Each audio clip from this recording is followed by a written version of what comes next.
Pessoal, na aula de hoje nós vamos falar sobre reclamação. Reclamação é uma ação autônoma de impugnação a decisões judiciais, então a gente não está mais falando de recursos e o estudo da reclamação nosso aqui vai ser um estudo um pouco mais superficial, porque eu quero focar com vocês na parte que nos interessa dentro da matéria de recursos. A reclamação é uma ação constitucional que é muito relevante, pode ser muito interessante para várias hipóteses, em várias situações que dizem respeito mais à matéria de processo constitucional. Então, a aula de hoje eu vou tratar sobre a reclamação constitucional, claro, trazendo aqui aspectos gerais dela, mais focado no que nos interessa, que vocês vão ver que a reclamação ela serve para fechar, né, a nossa cadeia recursal até as últimas instâncias, considerando que nós já estudamos, por exemplo, recurso extraordinário, já estudamos recurso especial, já estudamos embargos de divergência e falta apenas um ponto, que é a reclamação, para a gente fechar toda essa cadeia recursal aí. E aí realmente nós encerramos o estudo dessa escadinha, né, que a gente foi subindo, né, desde o primeiro grau até o STF, para que a gente possa saber como impugnar todas as decisões judiciais. Porque, né, embora eu tenha dito que a reclamação não é um recurso e sim uma ação autônoma de impugnação, ela tem um papel muito importante dentro dessa nossa escadinha e vocês vão entender isso melhor. Mas vamos lá, como eu disse, a reclamação é uma ação autônoma de impugnação de decisões judiciais. Então, ela não tem natureza de recurso. Não tem natureza de recurso. Se cair na prova perguntando se a reclamação é um recurso, está errado. Porque ela não é. Ela é uma ação autônoma de impugnação a decisões judiciais.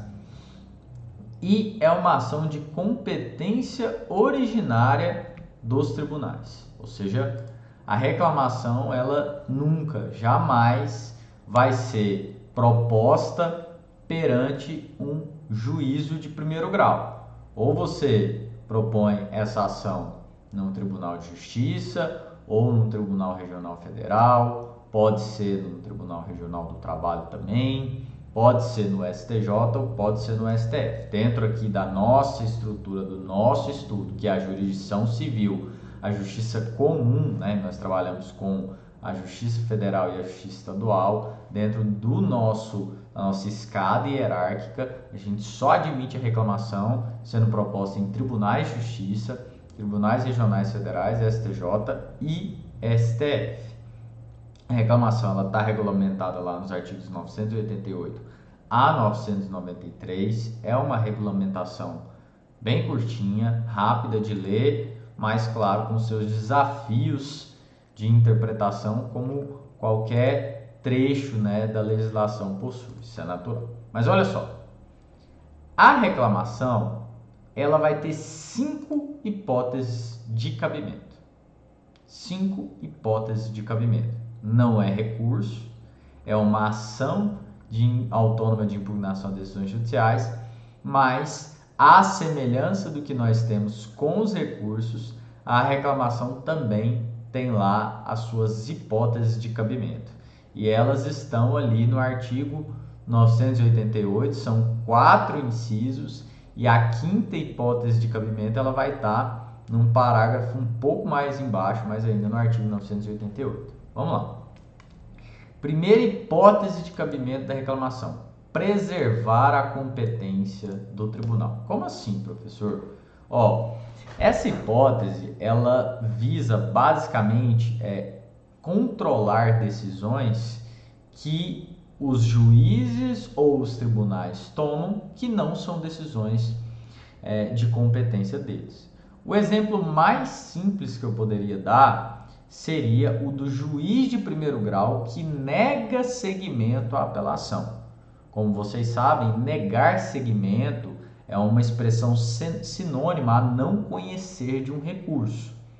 Ou seja, Nesse caso, o juízo de primeiro grau estaria fazendo um juízo de admissibilidade do recurso de apelação e ele não tem competência para isso. O Código de Processo Civil não atribui competência ao juiz de primeiro grau para realizar qualquer tipo de juízo de admissibilidade com relação ao recurso de apelação.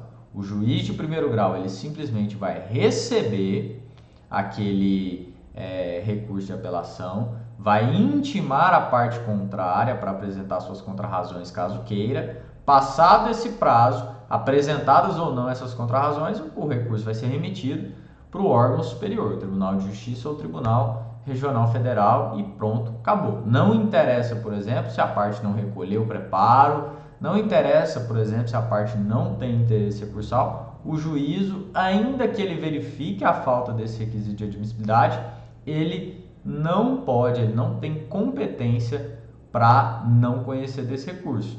Se ele, por acaso, der uma decisão em que ele impeça que o processo seja remetido ao tribunal hierarquicamente superior a ele por qualquer razão, vai caber uma reclamação para preservar a competência do Tribunal de Justiça em realizar esse juízo de admissibilidade. Outro exemplo, que eu até comentei com vocês, diz respeito ao caso de, por exemplo, o presidente ou vice-presidente do Tribunal de Justiça ou do Tribunal Regional Federal, que tem competência para fazer o juízo provisório de admissibilidade do recurso especial extraordinário, porém ele não tem competência para analisar se há ou não repercussão geral no caso do recurso extraordinário. Ele pode avaliar, por exemplo, se o recorrente afirmou a existência da repercussão geral. Aí, no caso, se ele não conhecer pela falta de afirmação da repercussão geral, ele vai estar não conhecendo do recurso por uma irregularidade formal, porque é ônus do recorrente afirmar a existência de repercussão geral no caso. Mais uma vez que o recorrente tenha afirmado a existência de repercussão geral no caso, o presidente do tribunal, seja ele um TRF ou um Tribunal de Justiça, ele simplesmente não tem competência para dizer se o caso é de repercussão geral ou se não é de repercussão geral. Então, ele não pode negar seguimento ao recurso extraordinário com base, por exemplo, na falta de repercussão geral. Por quê? Porque a competência que ele tem não lhe autoriza a adentrar nessa análise. Se ele assim o fizer, pode ser cabível também a reclamação para preservar a competência do STF, que é o tribunal competente para dizer se uma determinada questão constitucional tem ou não repercussão geral no caso concreto. A segunda hipótese diz respeito a garantir a autoridade das decisões do tribunal. Vejam bem, pode acontecer, e aí quando a gente fala em garantir a autoridade das decisões do tribunal, a gente está falando das decisões tomadas em um determinado processo para garantir a autoridade deles no mesmo processo. Imagina que uma determinada ação de conhecimento, ela tenha tramitado, ela teve sentença, teve recurso de apelação, teve recurso especial e o STJ determinou, enfim, alguma questão naquele processo, por exemplo. Imaginem, por exemplo, que o processo todo é anulado para que seja repetida a citação do réu, porque o STJ entendeu que aquele processo todo é nulo porque não houve citação válida do réu. Se isso acontece e o processo volta ao primeiro grau de jurisdição e o juízo de primeiro grau, por algum motivo, se nega a dar cumprimento àquela decisão, vamos imaginar que ao invés dele determinar uma nova citação da parte ré, ele simplesmente determine a intimação do advogado da parte ré. Nesse caso, pode ser cabível a reclamação para garantir a autoridade das decisões do tribunal. É uma hipótese um pouco mais restrita, um pouco mais difícil de acontecer, mas quando a gente fala em garantir a autoridade das decisões do tribunal, é mais ou menos nesse sentido que a gente está dizendo. A terceira hipótese é garantir a observância de enunciado de súmula vinculante e de decisão do Supremo Tribunal Federal em controle concentrado de constitucionalidade. Olha só, até voltar para mim. A decisão do STF em controle concentrado de constitucionalidade, ela tem o que nós chamamos de eficácia vinculante e ela é uma decisão que ela tem uma abrangência erga omnes, o que significa que quando o STF declara a inconstitucionalidade de uma lei ou declara a constitucionalidade daquela lei, essa decisão dele não pode ser descumprida por nenhum juízo ou tribunal e também não pode ser descumprido pela administração pública. Da mesma forma, a súmula vinculante. Quando o STF edita uma súmula vinculante, aquela súmula vinculante ela é de cumprimento e de observância obrigatória para todos os órgãos do Poder Judiciário e também da administração pública, ou seja, Poder Executivo. Só quem não está vinculado a uma súmula vinculante ou uma decisão do STF em controle concentrado de constitucionalidade é o Poder Legislativo. Porque o Poder Legislativo, ele, por exemplo, pode reeditar uma lei declarada inconstitucional, assim como ele pode, por exemplo, editar uma lei que contrarie o que está disciplinado numa súmula vinculante. Não tem problema. Isso é uma questão que a gente estuda com mais profundidade na matéria de direito constitucional. Mas aqui é importante que vocês saibam.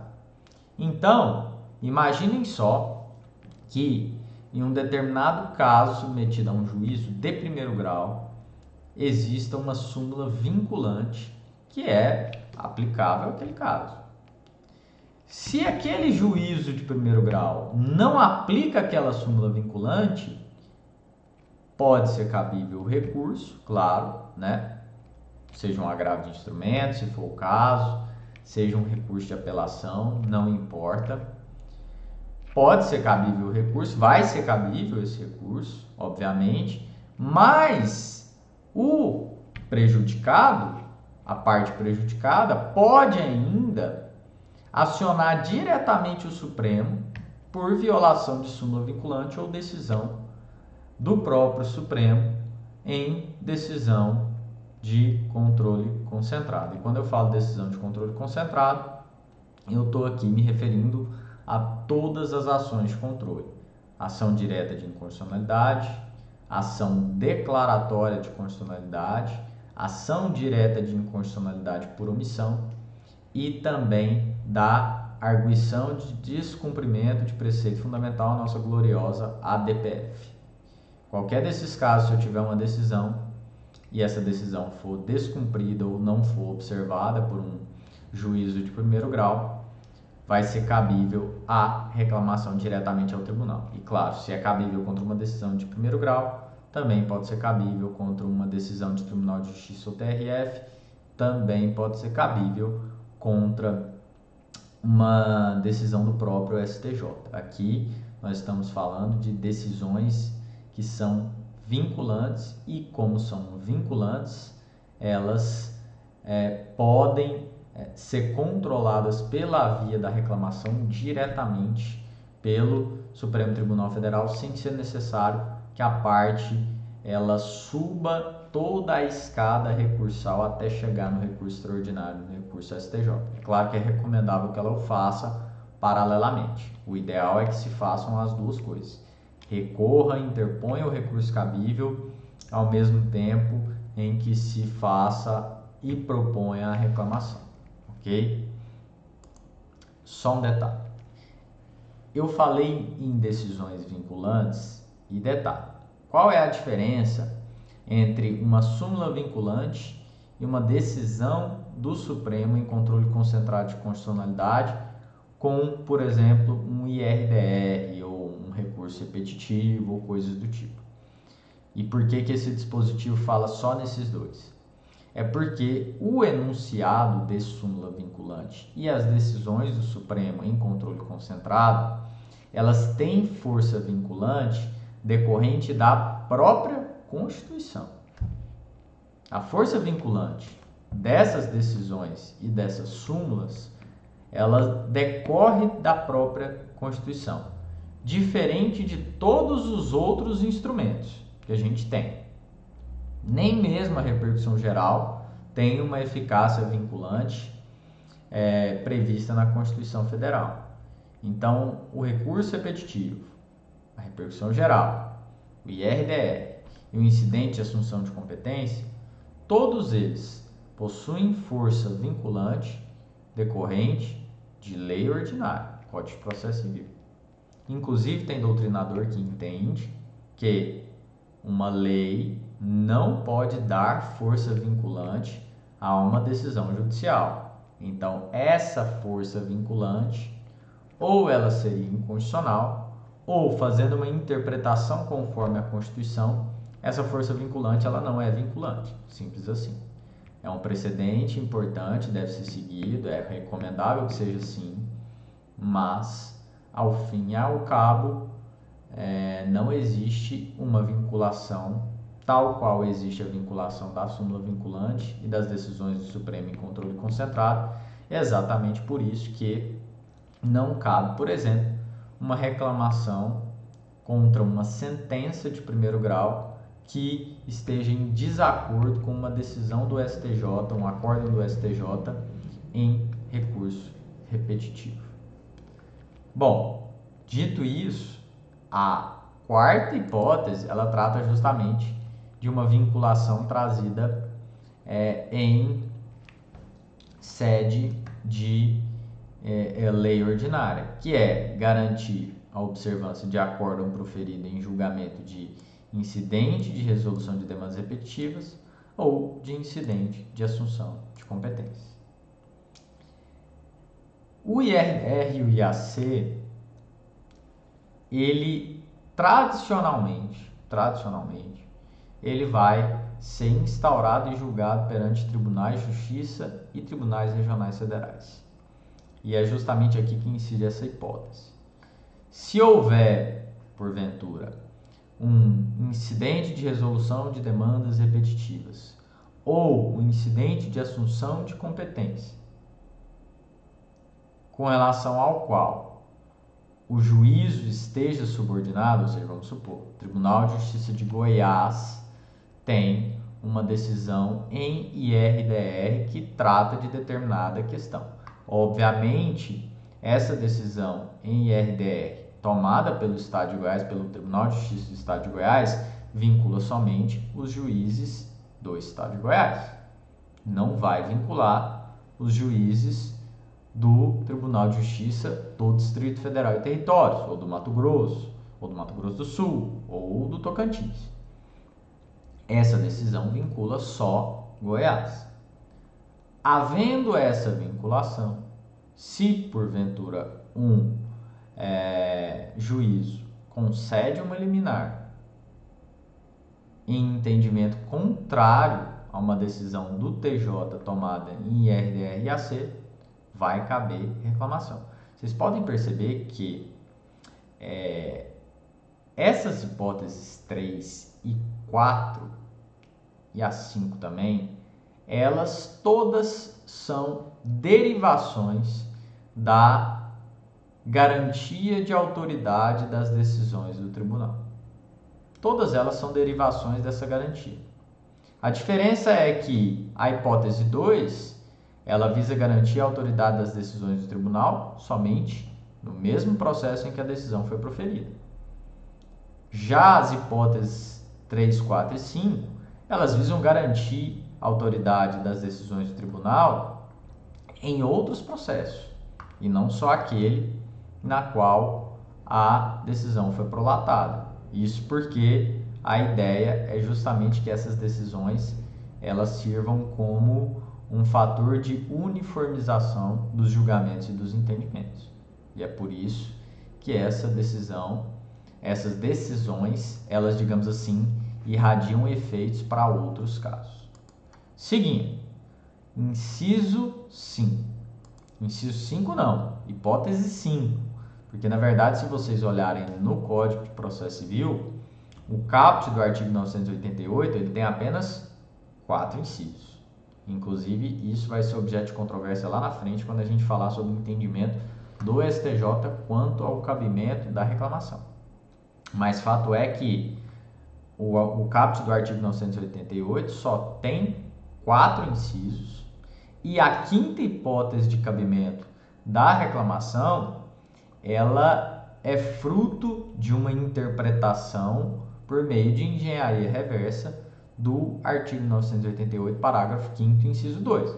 Na minha opinião, uma hipótese de cabimento muito clara, mas, de fato, você entende que é cabível nessas hipóteses por meio de uma interpretação que a gente fala que há contrário senso.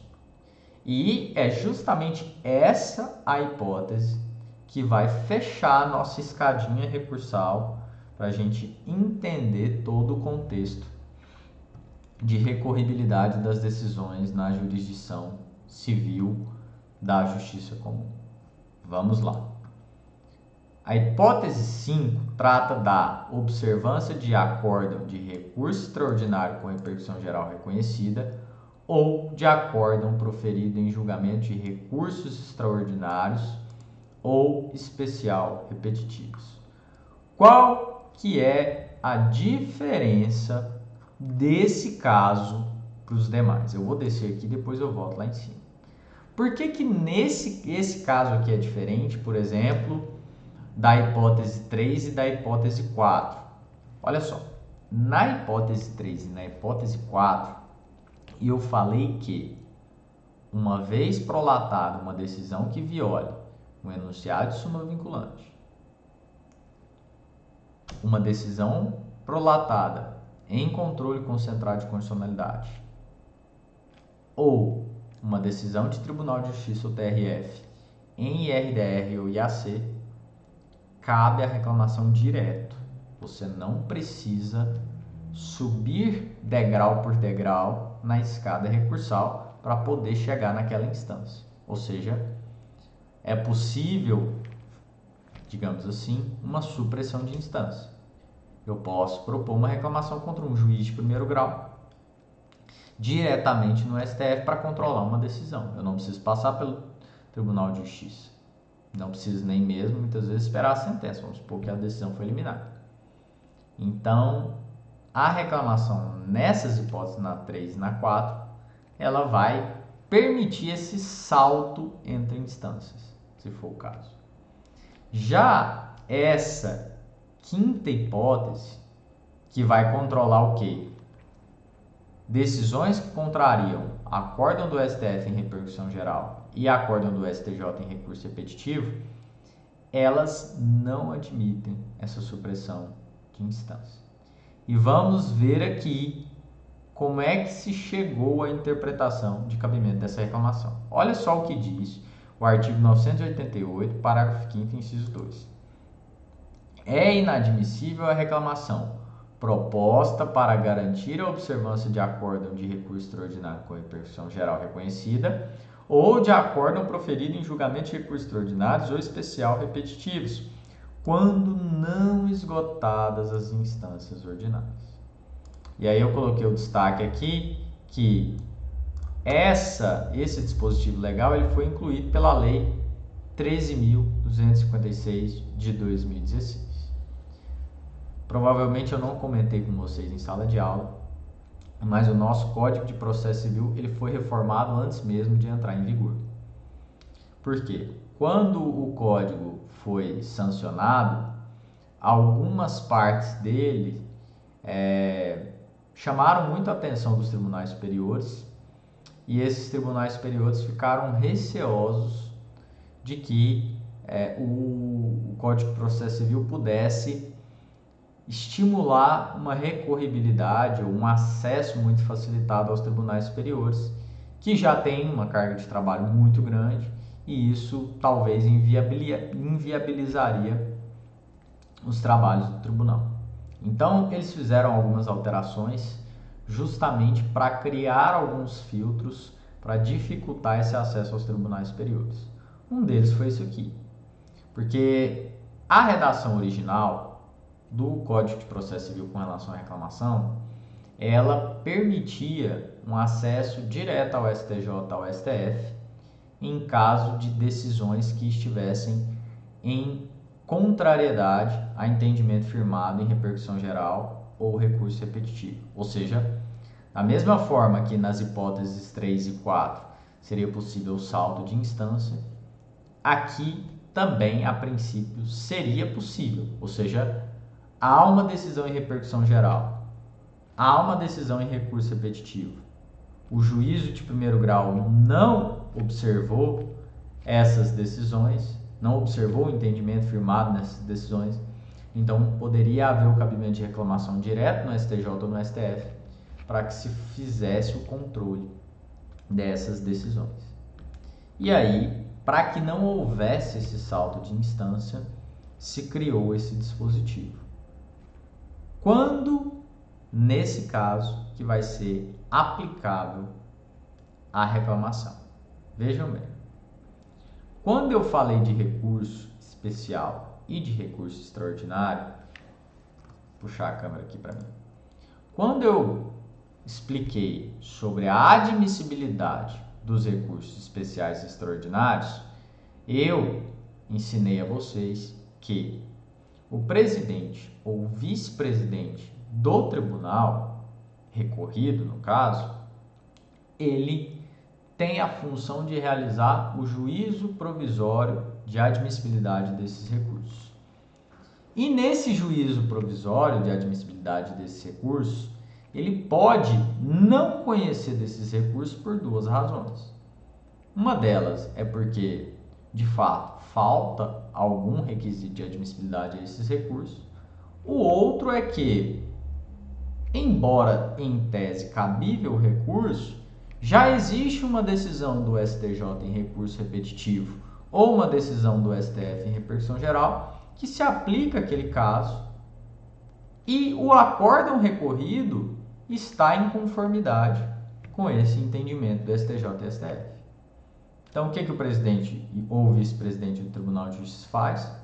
Ele impede que o recurso seja remetido ao STJ ou STF, porque o acórdão do Tribunal de Justiça já aplicou o entendimento do STJ e STF corretamente. E qual que é a importância disso? A inadmissibilidade do recurso com base nesse fundamento, ou seja, de que o acórdão recorrido está em conformidade com o precedente do STF em repercussão geral, do STJ em recurso repetitivo, é que o recurso cabível contra essa decisão é o agravo interno. Ou seja, não é o agravo em recurso especial ou agravo em recurso extraordinário que serve para destrancar o recurso extraordinário ou recurso especial, como a gente fala informalmente.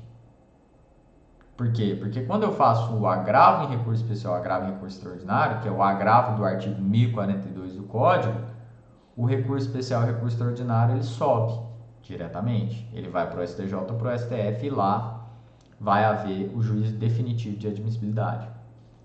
No caso de aplicação de repercussão geral recurso repetitivo, isso não acontece. Por quê? Porque o recurso cabível é o agravo interno. Então, o próprio tribunal recorrido vai ter que analisar se de fato aquele caso foi corretamente decidido em conformidade com o entendimento do STF ou do STJ ou não, ou se é um caso diferente. Lembrem-se que eu comentei com vocês sobre o argumento da distinção. Então, o recorrente ele pode entrar com agravo interno e dizer, olha, esse meu caso não é semelhante ao caso decidido pelo STF e STJ. Não merece o mesmo tratamento. E aí, quando o Tribunal de Justiça mantém a decisão do presidente ou do vice-presidente de não conhecer o recurso, porque o entendimento do acórdão recorrido está em conformidade com o entendimento do STF ou do STJ, caberia então a reclamação após o esgotamento da via ordinária, para que o STJ ou o STF pudessem, enfim, avaliar se de fato aquele acórdão recorrido aplicou bem ou mal o entendimento desses tribunais superiores com relação àquele precedente vinculante que foi formado. Ou seja, para ser cabível a reclamação nessas hipóteses, eu preciso esgotar a instância ordinária.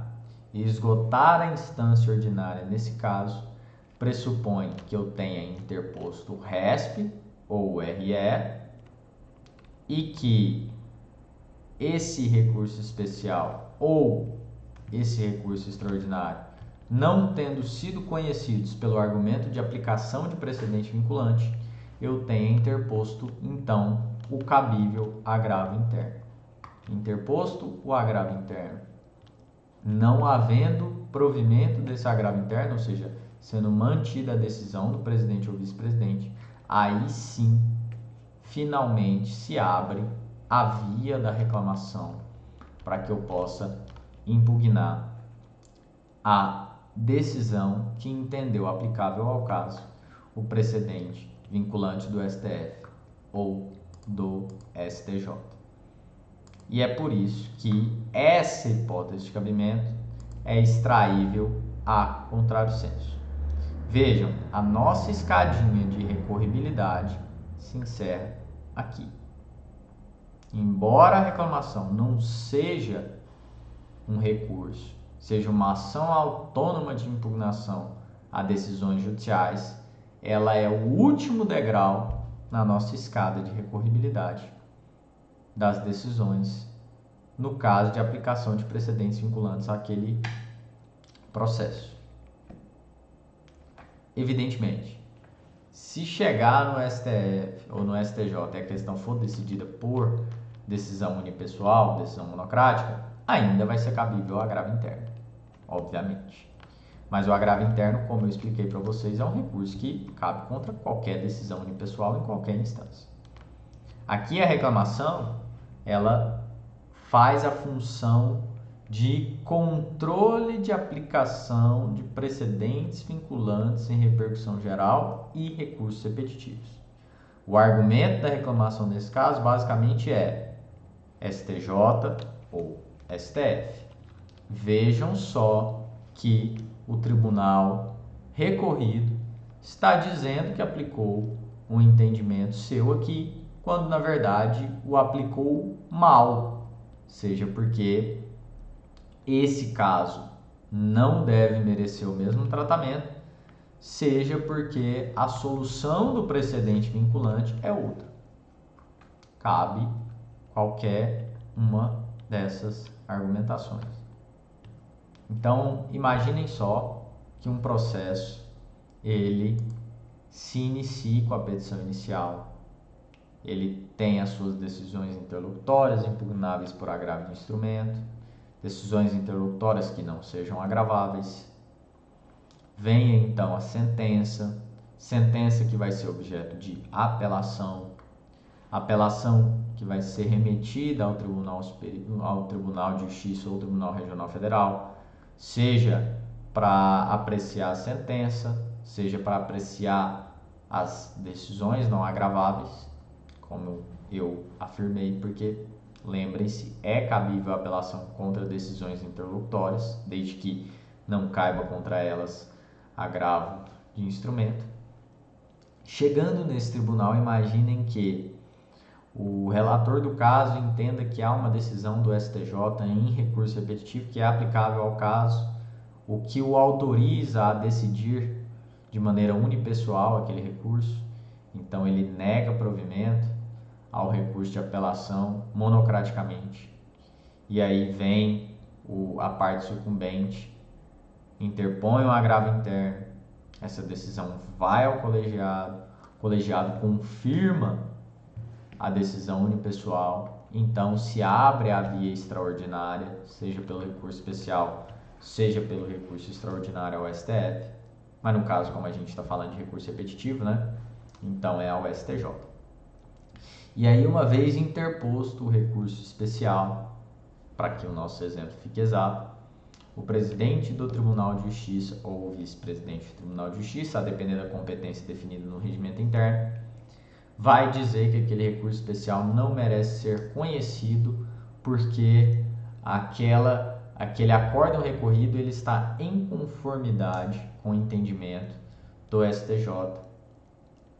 E aí resta ao recorrente interpor o agravo interno e, não sendo provido seu agravo interno, aí sim ajuizar a reclamação.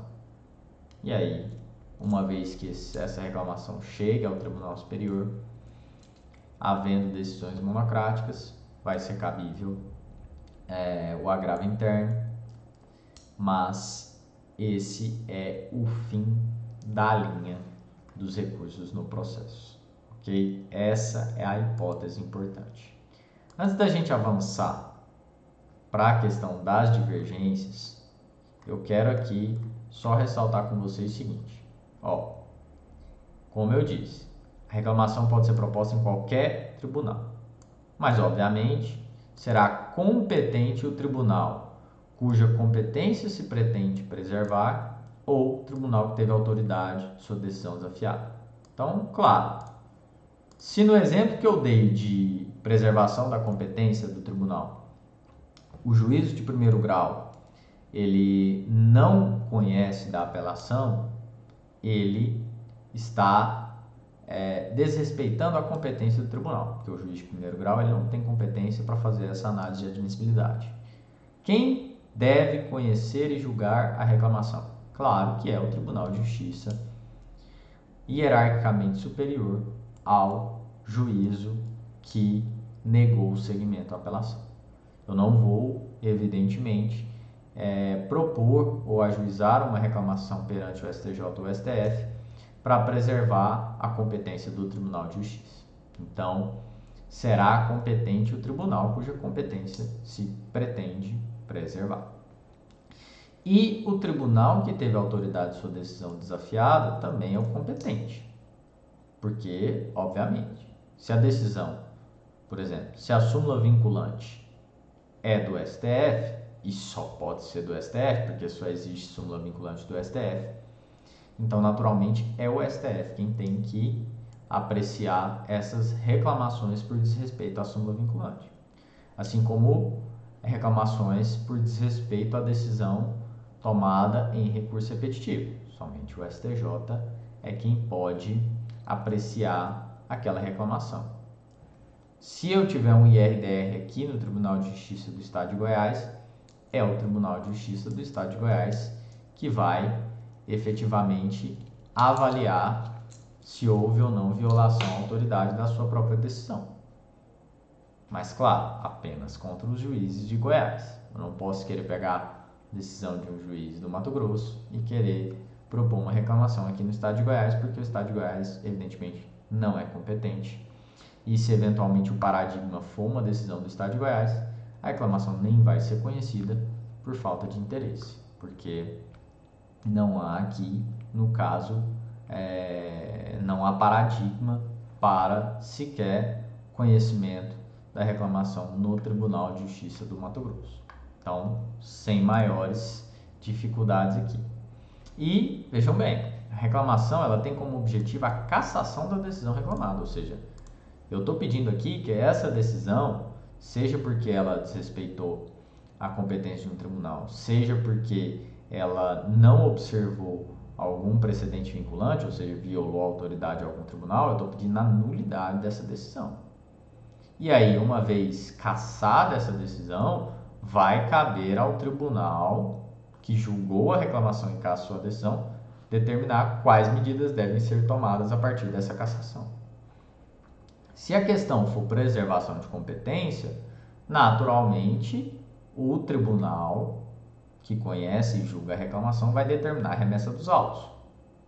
Igual eu falei, nesse caso da apelação, se o juiz nega seguimento à apelação, o tribunal vai cassar a decisão do juiz e determinar que ele remeta ao tribunal, para que o tribunal que é competente faça então o juízo de admissibilidade. Por outro lado, se a alegação for de violação à autoridade da decisão, aí o tribunal, ao mesmo tempo que cassa a decisão reclamada, ele vai prolatar outra em seu lugar. Aqui a reclamação ela teria algo próximo a um efeito substitutivo, ok? Vamos então para a polêmica. Eu acabei de explicar para vocês que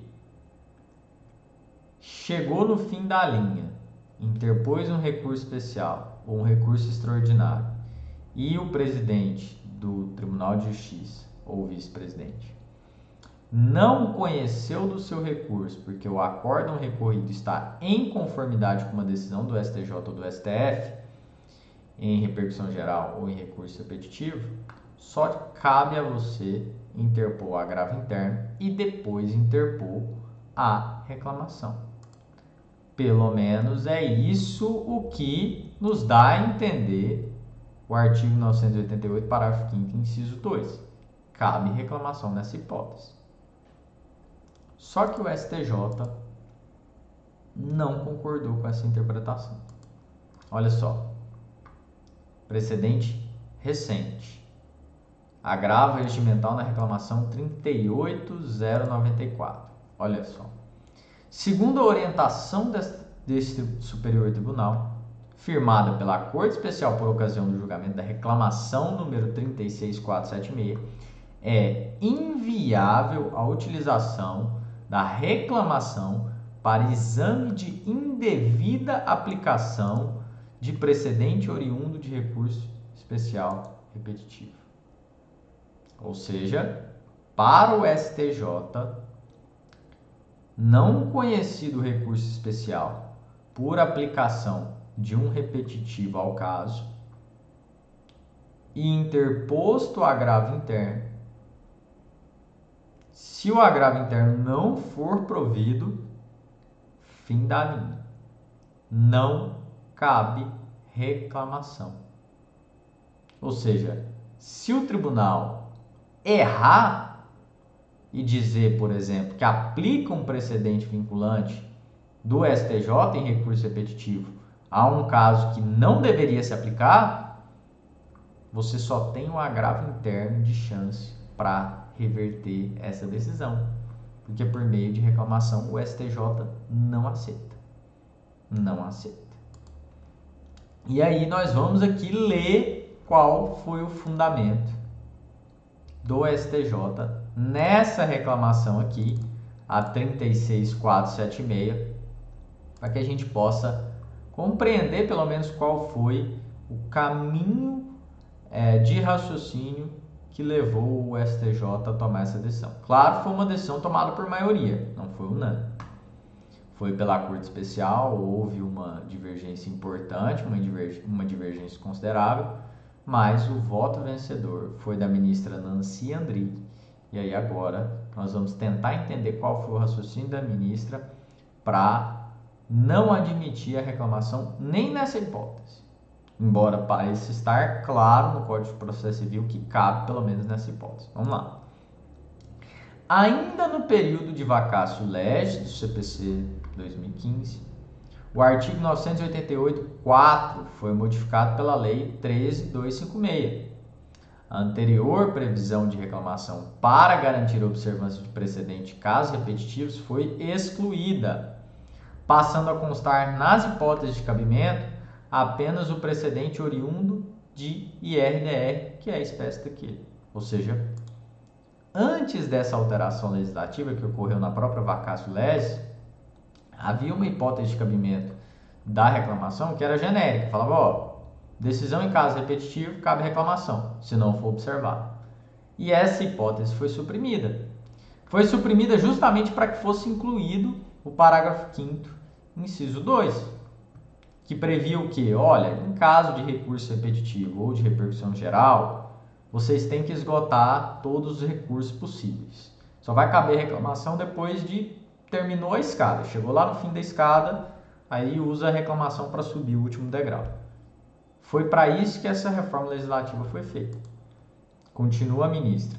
Houve, portanto, a supressão do cabimento da reclamação para observância de acórdão proferido em recurso especial e extraordinário repetitivos, em que pese a mesma lei, paradoxalmente, tenha acrescentado um pressuposto de admissibilidade consistente no esgotamento das instâncias ordinárias, a hipótese que acabara de excluir.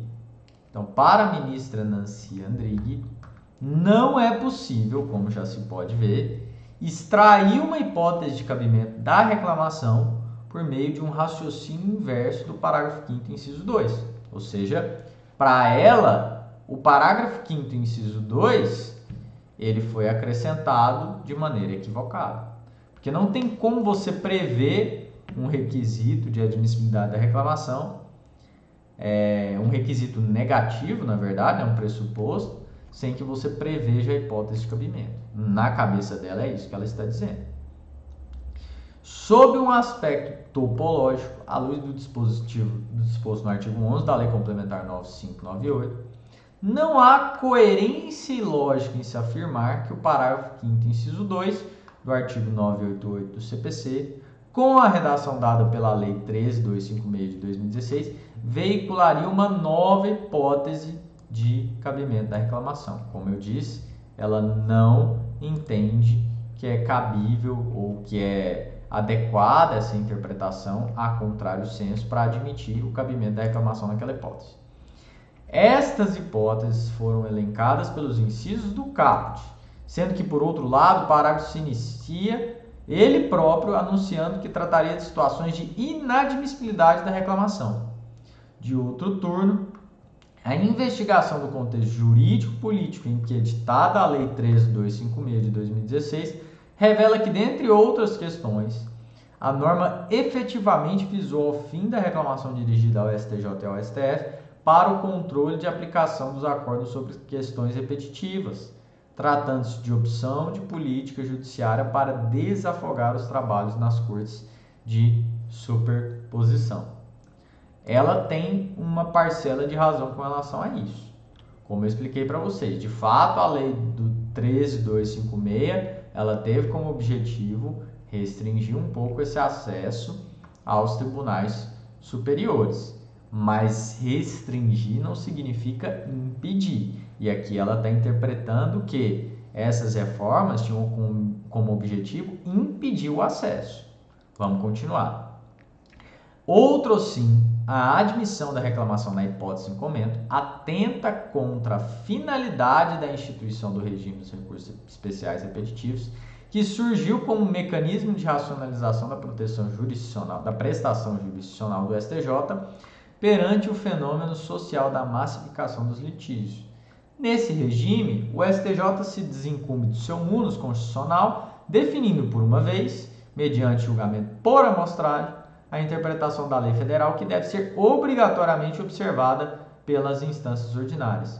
Uma vez uniformizado o direito, é dos juízes e tribunais locais a incumbência de aplicação individualizada da tese jurídica em cada caso concreto.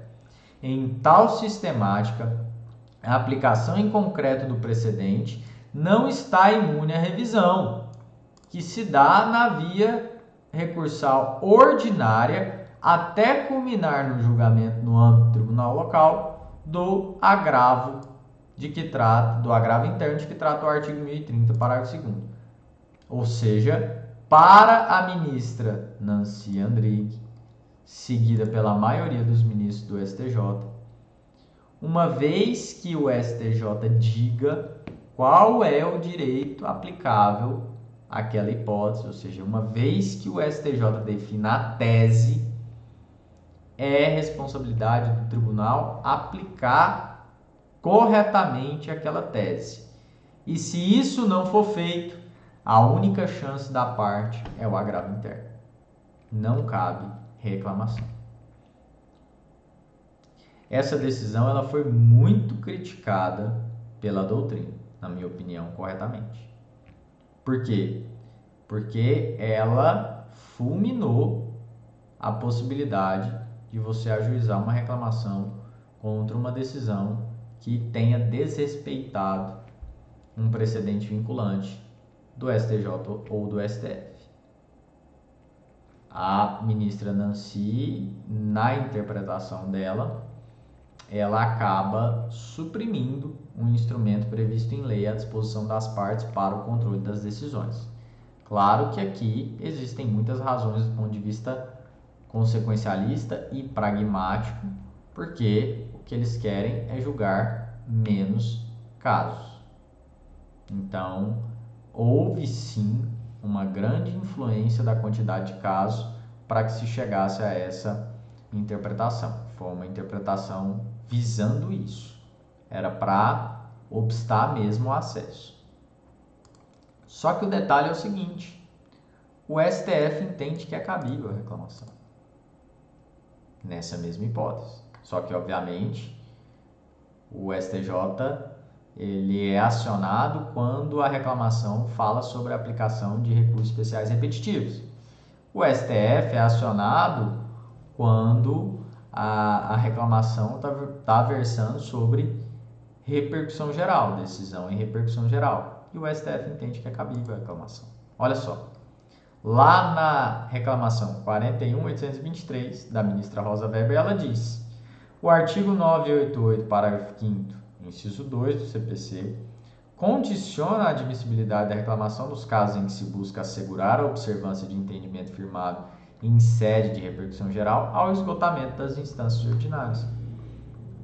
O esgotamento da instância ordinária somente se concretiza após o julgamento do agravo interno manejado contra a decisão da presidência ou vice-presidente da Corte, que, no exame de admissibilidade do recurso extraordinário, aplica a sistemática de repercussão geral, nos termos do artigo 1030, parágrafo 2º do CPC. Ou seja, aqui ela está dizendo basicamente aquilo que a própria lei, o próprio Código de Processo Civil entende.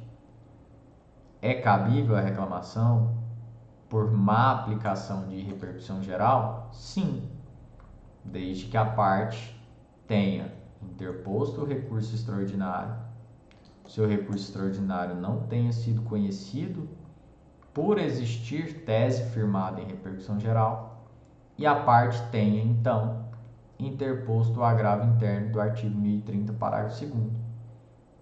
E uma vez mantida a decisão do presidente e vice-presidente do tribunal, aí sim vai caber a reclamação, o STF admite. Ele conhece da reclamação e julga a reclamação. O STJ, pelo menos por enquanto, não admite. Então, por exemplo, se cair numa prova, a pergunta sobre se, de acordo com a jurisprudência do STJ, é cabível a reclamação após a decisão que mantém o não conhecimento de recursos... Vou reformular. É cabível reclamação contra a decisão que negue provimento a agravo interno interposto contra a decisão de presidente ou vice-presidente do tribunal que tenha negado seguimento a recurso especial por aplicação de recursos repetitivos? A resposta é: não é cabível. Não é cabível. O STJ entende que não é cabível. Já o STF entende que é cabível. Então, hoje nós temos uma divergência entre STJ e STF com relação ao cabimento da reclamação nessa hipótese específica. Esse é o ponto mais importante na matéria de recursos e impugnação de decisões judiciais que vocês têm que saber com relação à reclamação.